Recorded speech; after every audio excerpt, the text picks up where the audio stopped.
नंदीग्राम में ममता बनर्जी जीत रही है, दूसरी सीट पे नहीं जा रही, बीजेपी अफवाह फैला रही है, क्यों? चलिए अमित जी, सबसे पहले तो आपको धन्यवाद 40 मिनट बाद बोलने का मौका दिया है। देखिए, ममता बनर्जी जी क्या करेंगे वो तो ममता बनर्जी जी तैयार करेंगे, लेकिन बंगाल के जनता ये बोल रहा है कि वो खेला शुरू करने से पहले एकदम फॉलो ऑन कर गया। देखिए, ये उसको अंदाजा था, और ये अंदाजा था बोल के वो जो है सीधा मैच के पहले ही मैच फिक्सिंग करने का कोशिश किया था, वो भी नाकाम रहे। लेकिन आज जो बॉडी लैंग्वेज उसका देखा है, और जिस तरीके से वो बार बार बोल रहे थे हम कोर्ट के पास जाएंगे, इलेक्शन कमीशन बीजेपी के लिए काम कर रहे हैं, शायद उसके पूरे राजनीतिक जीवन में इतना नर्वस वो कभी नहीं देखे। तो मेरे को लगता है ममता बनर्जी जी तैयार कर सकते हैं, क्योंकि नंदीग्राम में तो उसका हार निश्चित है। तो मेरे को लगता है दूसरा कोई सीट से लड़ भी सकते हैं, और अगर लड़े तो अच्छा है, तो दूसरे सीट पे भी। पर मना कर रहे हैं मानव कह रहे हैं लिख के ले लीजिए, नहीं लड़ेंगी। नहीं लड़ेंगी, नहीं लड़ेंगी, जरूरत नहीं है सर, जरूरत नहीं है इनको। कोई बात नहीं, लेकिन ठीक है, मानव उनको allow him to make his point. तो हम लोगों को भी अच्छा नहीं लगेगा। क्षमा चाहते हैं, बोलिए सौरभ। सौरभ जी से क्षमा चाहते हैं। सौरभ बोलिए।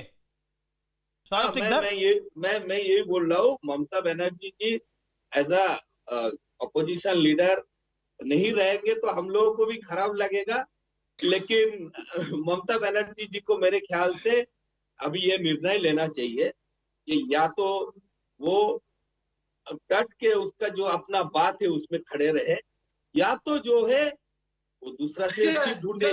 ठीक है ये एकदम व्यक्तिगत बात है, लेकिन नंदीग्राम से वो हार रहे हैं, इस पे कोई दौरिया नहीं। नंदीग्राम से वो हार रहे हैं। अच्छा ठीक है, मैं आलोक शर्मा को रुक करता हूँ। ठीक है, हाँ ठीक है, 20 सेकंड ले लीजिए। एक चीज बोलना चाहता हूँ, सौरभ भाई ने बहुत अच्छी बात बोली कि उनको बड़ा खराब अच्छा नहीं लगेगा, अच्छा खराब लगेगा क्या वो बोले कि ममता बनर्जी ऑपोजिशन में रहेंगी। ठीक है, तो ये बात उन्होंने बोल दिया कि नंदीग्राम दीदी जीत रही है, क्योंकि दीदी तो दूसरे सीट से लड़ेगी नहीं, क्योंकि वो तो अगर वो ऑपोजिशन मान रहे हैं। बोला एज ए ऑपोजिशन लीडर वो नहीं रहेगी, तभी भी खराब लगेगा। नंदीग्राम तो ऐसे ही हार रही है। चलिए दो बार तय कर देगी नंदीग्राम कौन जीत रहा है, कौन हार रहा है। इतने ऑप्टिमिस्टिक है जी आलोक शर्मा, ये सब अफवाहें इतनी उड़ रही है सर, क्या करें सर। जी आलोक शर्मा, ये तो बड़ी अफवाहों की बात हो रही है, लेकिन ये तो अफवाह नहीं है कि राहुल जी और प्रियंका जी नहीं गए हैं बंगाल। उसके पीछे क्या कारण है, अगर आप नहीं बताना चाह रहे तो वो अलग बात है। लेकिन असम के विषय में मैं आपसे जरूर पूछना चाहता हूं, क्योंकि वहां पे भी आज सेकंड राउंड की वोटिंग हुई। राहुल गांधी ने बोला कि बदरुद्दीन अजमल असम की पहचान है, जिस पर प्रधानमंत्री मोदी ने और अमित शाह और जेपी नड्डा तीनों ने वार किया है कि भूपेन हजारिका पहचान है असम की। क्या बदरुद्दीन अजमल पहचान होंगे असम की? क्या आपको लगता नहीं है ये पॉलिटिकल गुफअप है? देखिए, मुझे लगता है किसी भी राज्य का कोई भी नागरिक उस राज्य की पहचान हो सकता है। कोई छोटा भी हो सकता है, एक मजदूर है वो भी पहचान होता है। अब वो मोदी जी के केवल गुजरात में मोदी जी के ही नाम से गुजरात की पहचान है, मैं इस बात से नहीं मानता हूं। हर व्यक्ति का अपना एक स्थान होता है। बदरुद्दीन अजमल असम की पहचान है। बात असम की है, देखिए मुझे लगता है कि हर व्यक्ति जो असम का रहने वाला है वो वहां की पहचान है, और अगर वो पहचान पॉलिटिकल नहीं पॉइंट है तो वो जनता तय करेगी पहचान है कि ये कांग्रेस का पॉलिटिकल पॉइंट है। असम जनता तय करेगी, मुझे लगता है जनता तय करेगी। दूसरी चीज, अभी बात चल रही थी 2 जगह से चुनाव, 2 जगह से चुनाव। क्या अटल जी 2 जगह से चुनाव 3-4 बार लड़के दोनों जगह से नहीं हारे? क्या आडवाणी जी 2 जगह से चुनाव लड़के दोनों जगह से नहीं हारे? क्या 2014 में मोदी जी दोनों जगह से चुनाव लड़े और दोनों जगह से नहीं जीते? तमाम तरह के इस तरह के उदाहरण हैं। मुझे लगता है कि आज राकेश सिन्हा जी बड़े वरिष्ठ यहाँ पर लीडर बैठे हैं, ये बताएं कितने रोहिंग्या मुसलमान, 7 साल से इनकी सरकार है केंद्र में, कितने रोहिंग्या मुसलमान वापस बांग्लादेश या कहीं पर डिपोर्ट कर दिए हैं। कितने घुसपैठिए गए हैं? आप तो राज्यसभा चले गए, आप कांग्रेस को गालियां देते जरा बता दीजिए कितने घुसपैठिए वापस गए? कोई आपके पास आंसर है? राज्यसभा मैं बता रहा हूं। देखिए आपने एक बहुत महत्वपूर्ण सवाल उठाया था अजमल के बारे में एक लीगल राइट्स ऑब्जर्वेटरी एक संगठन है LRO, नहीं, आप उसके वहीं पर- कंप्लेंट आप के वहीं बाद पर से घुसे पुलिस ने रहेंगे। बुक किया है अजमल मुझे को। लगता है 69 नहीं, मुझे केवल राकेश सिन्हा जी, आप करोड़ राज्यसभा के रुपए- सुन लीजिए, सांसद सुन लीजिए, हैं। मैं- एक देखिए, उद्योग आप का सुन नाम लीजिए, बताइए आप सुन लीजिए, जो आप बोलिए, मैं केंद्र बोलूं। सरकार ने बंगाल में लगाया हो, अभी या तो जिसके नाम पर आप आलोक जी, वहां पर मैं वोट मांग दीजिए। रहे हैं। एक उद्योग का नाम आलोक जी, बता मैं दीजिए। अपनी बात अरे भाई, करूं। पूरा डिबेट आलोक आपकी जी, चार मुझे- प्रवक्ता बीजेपी आलोक के जी- हैं, आप उसके बाद भी आप सवालों का जवाब नहीं देना चाहते हैं, सवालों से भाग रहे हैं आप लोग। अच्छा, अरे ठीक भैया है ना, बताइए ना, आप ठीक में है, केंद्र में आप- सरकार में आप है, फर्स्ट कितने क्लास रोहिंग्या सुप्रीम मुसलमान वापस आप गए? मेरी बात तो सुन लीजिए, कितने सुन तो लीजिए, कितने सुन तो लीजिए, घुसपैठिए वापस सुन तो गए? लीजिए। बांग्लादेश की लीगल- बॉर्डर पर कितने किलोमीटर फेंसिंग हुई है?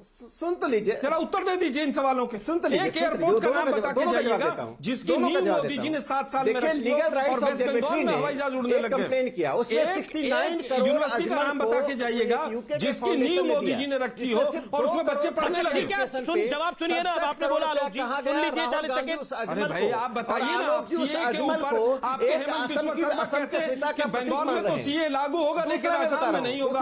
ऐसा क्यों है भाई? ये दोगलापन आप लोगों का। 60 नहीं, आप किलोमीटर बताइए ना, असम में तो आपके हेमंत बिस्वा मुझे शर्मा ऑडियो डाउन कहते करना हैं पड़ेगा। कि CA 40 सेकंड बोलने का मौका दीजिए राकेश जी को भी। राकेश जी बोलिए। नहीं दिया। और एक मिनट में बता रहा हूं, मैंने जो इनसे एक सवाल पूछा कि अजमल को 69 करोड़ रुपया मिला था यूके के फाउंडेशन से, 2 करोड़ उसने एजुकेशन पर खर्च किया, लीगल राइट्स ऑब्जर्वेटरी ने कंप्लेन किया, उन पर FIR लॉन्च हुआ। उस आदमी को राहुल गांधी महिमा मंडित कर रहे हैं। अरे मैं यदि कहूं कि चुल्लू में डूब जाए तो क्या गलत कर रहा हूं? दूसरी बात, बंगाल में 60 किलोमीटर फेंसिंग नहीं हुई क्योंकि ममता बनर्जी जी ने जमीन देने से इनकार कर दिया सेंटर को। देखिए आलोक जी, आप समझिए, सेंटर और राज्यों की अपनी सीमाएं होती हैं। यदि आप जमीन ही नहीं देंगे तो फेंसिंग कहां से होगा? ठीक है। एक महत्वपूर्ण बात है, ममता बनर्जी जी के कंप्लेन पर एक बात सुनिए, 2006 में 12,78,000 वोटर्स का नाम हटाया गया था ममता के कंप्लेन पर कि वे बाहर से आए घुसपैठिए हैं। वही ममता ने उन 12,78,000 को वोटर्स बना लिया। तो जो ममता बनर्जी घुसपैठियों की राजनीति कर रही हैं और राहुल, सोनिया, प्रियंका ने बता दिया कि कांग्रेस न 3 में है न 13 में है। असम में तो हारी रही है, पश्चिम बंगाल में कांग्रेस ने दिल्ली में बैठकर आत्मसमर्पण कर दिया। इससे बड़ा कांग्रेस के इतिहास में पहली बार ऐसा हुआ कि कांग्रेस का बड़ा नेता पश्चिम बंगाल नहीं जा रहा है। ओके, आलोक जी, देखिए आप इस सवाल का जवाब नहीं दे रहे, बार बार बच रहे हैं। मैं ब्रेक के बाद आपसे जवाब ले लूंगा, लेकिन मैं स्मिता प्रकाश से ले रहा हूं। स्मिता, क्या कांग्रेस का बंगाल में लगभग सरेंडर इसको माना जाएगा? स्मिता? नहीं, अभी कहां कांग्रेस का सरेंडर? अच्छा, कांग्रेस का सरेंडर, कांग्रेस पे was never in the scene anyway.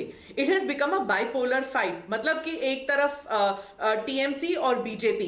As far as the Congress is concerned, they are not a player. और जो लेफ्ट पार्टीज हैं, जो आई मीन इट्स अनबिलीवेबल कि left parties also have washed out. So ये कहना कि Congress is a player at all, नहीं, Congress is no longer a player है इन वेस्ट बंगाल। आई थिंक जब बंगाल की बात होती है, इनफैक्ट इट इरिटेट्स मी जब आप देखते हैं कि जब कोलाज बनता है तो कांग्रेस में एक कोलाज बनाते हैं तो टीएमसी एक तरफ दिखाते हैं, बीजेपी एक तरफ, और बीच में दे शो सोनिया गांधी। क्यों? वो तो कैंपेन करने तक नहीं गई, ना राहुल गांधी गए हैं। सो आई कांट अंडरस्टैंड कि चैनल्स क्यों ऐसे दिखाते हैं कि Congress is a player in West Bengal. मतलब that's totally out and it is quite a disaster for the Congress कि इतने बड़े राज्य को उन्होंने कंप्लीटली इग्नोर कर दिया है। I was in Bengal, local leadership इसके बारे में बहुत ही ज्यादा शिकायत कर रही है। लोकल लीडरशिप इसके बारे में बहुत ही ज्यादा शिकायत कर रही है। Okay Alok ji, 30 second, quick reply to this, क्योंकि आप भी खुद चुनाव लड़े हैं। अगर बड़े नेता प्रचार करने नहीं आएंगे तो आप लोग कैसे उनके लिए प्रचार करेंगे जब वो प्रधानमंत्री के कैंडिडेट होंगे? इस बात का जवाब दीजिए ना। क्या ये प्रैक्टिकल बात नहीं है? जैसे दिल्ली आपने अरविंद केजरीवाल को दिया, क्या बंगाल में सरेंडर कर दिया कांग्रेस पार्टी ने? देखिए, मुझे लगता है कि ना दिल्ली हमने दिया